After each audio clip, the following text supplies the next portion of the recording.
KP के पाकिस्तान में एक खुदकश धमाका हुआ है जिसमें 5 चाइनीज की जानें गई हैं और इसके साथ साथ बलोचिस्तान में भी नेवी बेस के ऊपर भी एक अटैक किया गया है जिसमें बहुत नुकसान देखने को मिला है। बताता जाऊं, इस्लामाबाद के अंदर आज एक खुदकश धमाके वाला आया और 5 चाइनीज़ को, एक पाकिस्तानी ड्राइवर को शहीद कर दिया, मतलब कि मार दिया, जाबहा कर दिया। एक फॉरेनर जो बाहर से हमारे मुल्क में आए हैं, चाइना के हमारे मुल्क के अंदर इन्वेस्टमेंट है बिलियन ऑफ डॉलर्स की। आज जिस तरह से चाइना के लोगों को हमारे यहाँ पर खुदकश धमाके करके मारा जा रहा है। PLA के पाकिस्तान नेवल बेस पर हमले के चंद घंटों के बाद ही अब खबर ये आ रही है कि पाकिस्तान KP के प्रोविंस में 6 चाइनीज इंजीनियर्स को एक खुदकुश धमाके में मार डाला गया है। तो 6 चाइनीज इंजीनियर्स एक खुदकुश धमाके में मारे गए हैं। पाकिस्तान में एक के बाद एक बुरी खबर सुनने को मिल रही है। पहले गवादर पोर्ट पर BLA की जानिब से हमला किया गया, फिर तुर्बत पर पाकिस्तान की दूसरी बड़ी नेवल एयर स्टेशन पर अटैक किया गया और अब सुनने में आ रहा है कि शांगला में 5 चाइनीज को दहशतगर्दों ने हमला करके मार दिया है। They are targeting the Chinese interest in Pakistan. But Pakistan क्या कह रहा है और चाइना क्या कर रहा है? चाइना अपने ताल्लुकात अफगानिस्तान से बनाना चाहता है। This is so simple to understand.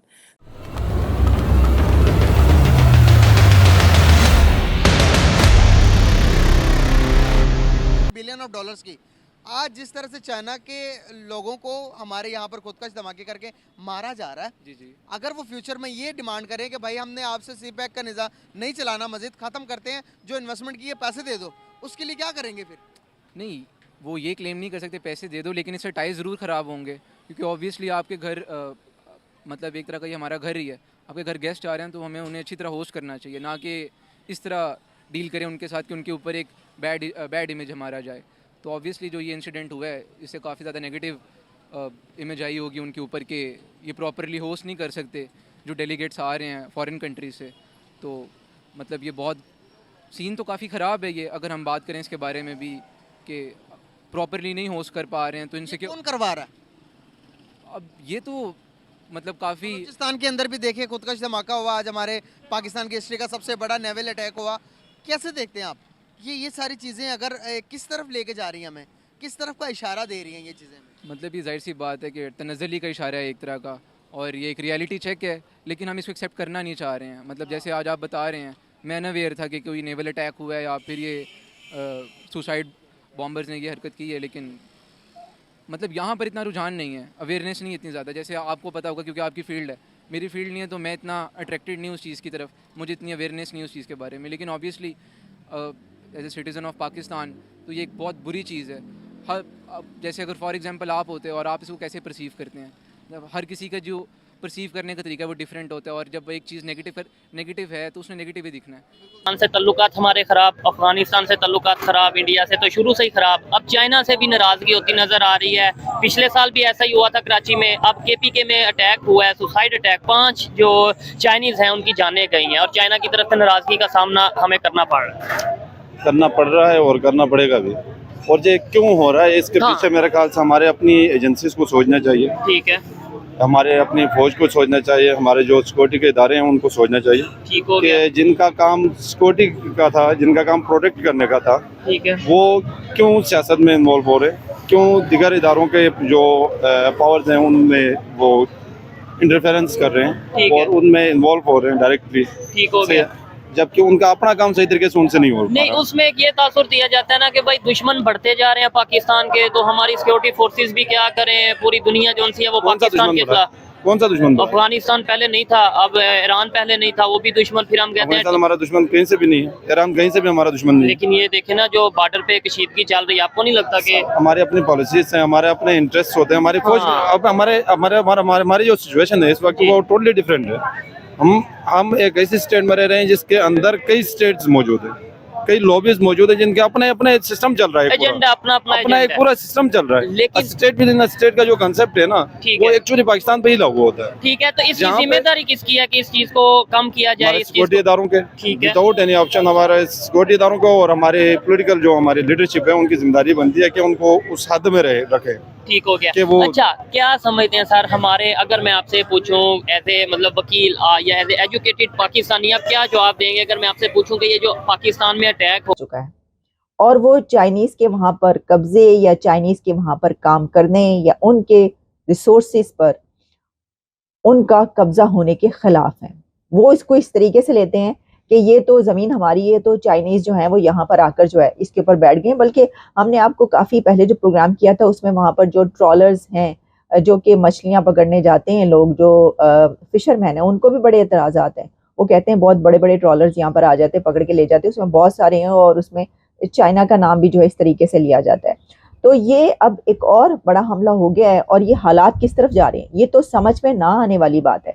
इसकी वजह ये है कि चंद ही घंटे हुए थे अभी तो खबरें सिर्फ वो पहले वाले हमले की आ रही थी जो बेले की तरफ से हमला किया गया है, बलूचिस्तान लिबरेशन आर्मी की तरफ से जो हमला किया गया है नेवल बेस पर। अभी तो पूरी रात उसी की जंग जारी रही है, दुबदू जंग हुई है कई घंटों तक, 6-8 घंटे, पता नहीं कितने घंटे वो जंग जारी रही। कहा गया वहां पर बाकायदा जो है ऊपर हेलीकॉप्टर्स आ गए और एक जंग का माहौल नजर आ रहा था। इस तरीके से वो एक आवाजें आ रही थी, धमाके हो रहे थे। तो कितने अभी तो वो ही जारी था कि उसके बाद ये वाला हमला हो गया। और इसके ऊपर जो प्राइम मिनिस्टर शहबाज शरीफ वो फौरन पहुंचे वहां पर चाइनीज के पास, वहां पे एम्बेसी में, और उन्होंने उनसे जाहिर है कि क्या सॉलिडारिटी का इजहार किया। मतलब इससे क्या हो जाएगा? मुझे ये समझ में नहीं आती कि फौरी तौर पर प्राइम मिनिस्टर के या किसी के पहुंचने से जो है, वैसे तो एम्बेसडर जाता होता है ऐसी सिचुएशन में पहुंचता है, लेकिन आपको पता ही शहबाज शरीफ साहब तो फौरी तौर पर, मतलब आप उनकी वो तो फिर जानती हैं एफिशिएंसी, उनका नहीं, वो सबसे पहले जो है वहां पर पहुंचेंगे, वो पहुंच गए। लेकिन वही एक सवाल कि इसका क्या किया जाएगा? अब देखिए, अगर इसको ये कहा जाए कि इसको रोक लिया जाएगा तो रोकने में तो कुछ नजर नहीं आ रहा, रुकता हुआ तो कुछ नजर नहीं आ रहा कि कोई ऐसी सिचुएशन है।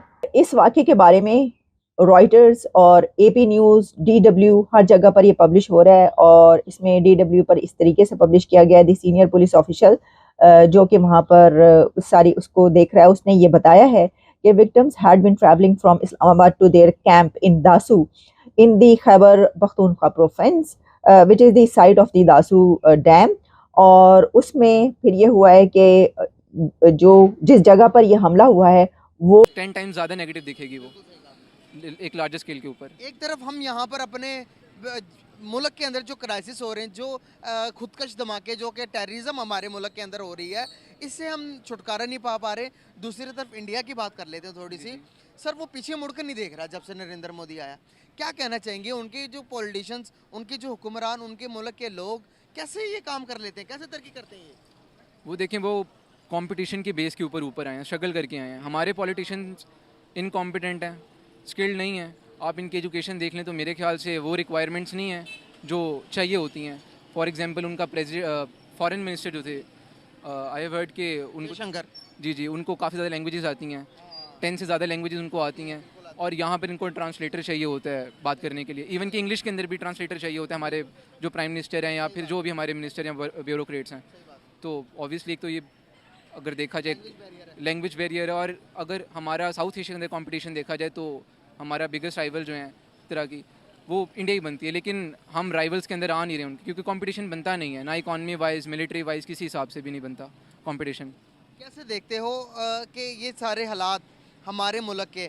एक टाइम था कि हम कहते थे कि पाकिस्तान जो है वो एशियन टाइगर बनेगा। आज इस किस्म के क्राइसिस में पहुंचा हुआ है। एक तरफ आप देखो कि टेररिज्म से हमारी जान नहीं छूट रही, दूसरी तरफ हम कर्जे पे कर्जा लेते जा रहे हैं, उस कर्जे को चुकाने के लिए कर्जा ले रहे हैं, तीसरी तरफ हमारे किसी भी पड़ोसी के साथ, सिर्फ आज चाइना के रिलेशन बेहतर नहीं है, ईरान, अफगानिस्तान, इंडिया, तीनों के साथ ख़राब कर रखे हैं। इंडिया तो दुनिया की 5वीं बड़ी मैशत है। आज हमारे कल परसों की बात है कि हमारे फॉरेन मिनिस्टर ने बात की हो रहे हैं, ये पाकिस्तान से बाहर अमेरिका करवा रहा है, यहूदी करवा रहे हैं, जो हमें एक आम पब्लिक को बताया जाता है जी अमेरिका की साजिश है, या इवन फिर ये कह दिया जाता है ये जी इंडिया करवा रहा है। आपको आप इसके ऊपर सर वो तो ये होते तब है जब हम खुद चाहते हैं। मतलब ये इस बात की मुझे समझ नहीं आई। आप कह रहे हैं एक साइड पे आप कह रहे हैं इंडिया चाहेगा, करवा रहे हैं। हाँ मतलब फॉरवर्ड कहता हूँ, हम खुद करवा रहे हैं। ठीक है। तो मैं आपको एक छोटी सी एग्जांपल देता हूँ। नवाज शरीफ के दौर में एक पाकिस्तान चाइना एक एग्रीमेंट हो रहा था जी, सीपैक का जो एग्रीमेंट हो रहा साइन हो रहा था। उसमें जो नवाज शरीफ गवर्नमेंट है वो और चाइनीज गवर्नमेंट दोनों की ये सोच थी कि जो कॉन्ट्रैक्ट्स हैं, जितने भी जो कंस्ट्रक्शन के कॉन्ट्रैक्ट्स हैं, वो सारे कॉन्ट्रैक्ट्स जो हैं वो प्राइवेट कंपनीज को दी जाए। ठीक है। जबकि हमारी फौज चाह रही थी FW को मिले डायरेक्ट। ठीक है। फ्रंटियर वर्क्स ऑर्गेनाइजेशन, जो उनका कंस्ट्रक्शन का एक वो है, कंपनी समझ ले, ठीक है। इदारा है। दुनिया सही के है? दूसरे मैं आपको जी, जी। बात जो एक्चुअल बात है आपको इससे क्लियर हो जाएगा। ठीक है। जब उन्होंने जो एग्रीमेंट साइन करने लगे कि भाई जो प्राइवेट कंपनीज को ये सारा ठेका दिया जाए, ठीक है। उस वक्त वहाँ पर तकरीबन 10 बम्बिंग्स हुए। नॉर्दर्न एरियाज में, डिस्ट्रिक्ट दियामर में 10 स्कूल एक रात में उड़ाए गए। एक दिन में 10 अटैक, एक रात में 10 गर्ल्स स्कूल्स उड़ाए गए। हो। सही है। और उससे ये प्रिजम्पशन दी गई, लोगों को ये सोच पैदा की गई वहाँ पे और पूरे दुनिया में, बल्कि सही है, ये सोच पैदा की गई कि वो एरिया जो वो एक सिक्योरिटी थ्रेट के, तो वो इसलिए हमारी एजेंसियों के बगैर कोई नहीं वो चला सकता। पूरा एरिया सिक्योरिटी थ्रेट डिक्लेयर हुआ। हाँ। अब सिक्योरिटी थ्रेट एक एरिया डिक्लेयर होता है तो वहाँ पर प्राइवेट कंपनी जाने का नाम भी नहीं लेती। ऐसा ही है। सही है। वो सारा का सारा कंटेक्ट एफडब्ल्यू को मिला। ठीक हो गया। ऐसे कई एग्जांपल्स हैं जो मैं आपको लेकिन दे सर सोशल मीडिया का दौर है, इंटरनेट का दौर है, आपको लगता है कि अगर कुछ इस तरह का काम होता है ज्यादा देर छुपा रह सकता है? लाइक अगर मैं कहूँ मैं अपने घर में कुछ नुकसान करूँ और मैं इल्जाम आप पे लगा दूं, अब ऐसा टाइम है कि वो छुपा रहेगा? आपको नहीं लगता? सर छुपा हुआ है। नहीं, तो पाकिस्तान में दो मुख्तलिफ जगहों पर एक साथ जो है वो अटैक देखने को मिले हैं। पहला हमें देखने को मिला तुर्बत और दूसरा हमें देखने को मिला खैबर पख्तूनख्वा में शांगला के इलाके पर, जहां पे 5 चाइनीज़ को मार दिया गया है दहशतगर्दी के हमले में। क्या कहना चाहेंगे सर, पाकिस्तान में एक बार फिर से दहशतगर्दी परवान चढ़ रही है? आपको पता है कि पाकिस्तान का सिर्फ एक ही इस वक्त जो बॉर्डर अगर सेफ समझा जाए तो वो चाइनीज़ का है, और अगर दोस्ती के मामलात में अगर देखा जाए तो चाइना ही एक वाहिद हमारा एक ऐसा दोस्त है जो हमारा हमसाया मुल्क है और हमें हर सतह पे हमें सपोर्ट करता है। जब पाकिस्तान मुश्किल में भी होता है तो जो चीन है उसकी आप लाजवाल दोस्ती या मोहब्बत को देख सकते हैं कि वो पाकिस्तान के साथ हर सतह पे स्टैंड करता है। यही वजह है कि पाकिस्तान की और चीन की जो दोस्ती है उसको अनस्टेबल करने के लिए और ख़ासकर जो हमारे एक दूसरे पर ट्रस्ट है उसको ब्रेक करने के लिए ये सारी बुज़दिलाना कार्रवाइयाँ हो रही हैं और पाकिस्तान के जो अंदरूनी मसाइल है उनके साथ बेसिकली खेला जा रहा है। पाकिस्तान में ऑलरेडी जो है सियासी तौर पे पाकिस्तान अनस्टेबल है।